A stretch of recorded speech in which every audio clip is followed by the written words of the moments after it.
Minnesota Twins here make a trade, and they get Sonny Gray from the Cincinnati Reds for Francis Pagura and Chase Petty. So right here, Sonny Gray, there's been rumors all offseason and even last offseason that the Cincinnati Reds might trade him away, and it finally came to fruition here today. So Sonny Gray last season with Cincinnati, not a great year, 7-9 record, 135 in a third inning, 155 strikeouts, a 4.19 ERA, 1.22 whip, and 9 quality starts. So a couple seasons ago, Gray had a good season, but last year was a down year for him. And the Cincinnati Reds were pretty solid in the second half of the season last year. With Sonny Gray now goes back to the American League. In the last stint he had in the AL with the New York Yankees, it was a train wreck. But right now he goes to the AL Central, where there's not that many great teams besides the Chicago White Sox in that division, in my opinion. So right here, maybe a change of scenery, more of a pitcher's ballpark in Minnesota definitely could help him.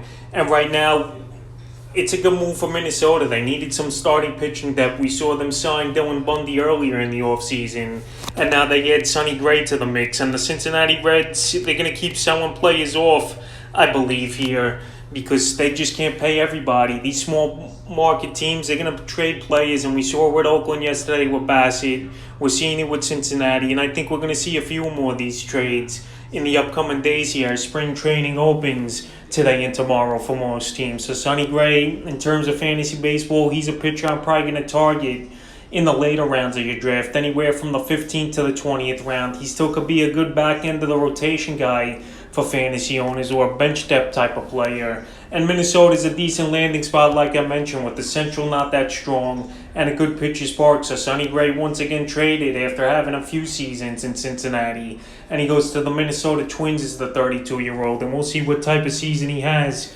in 2022.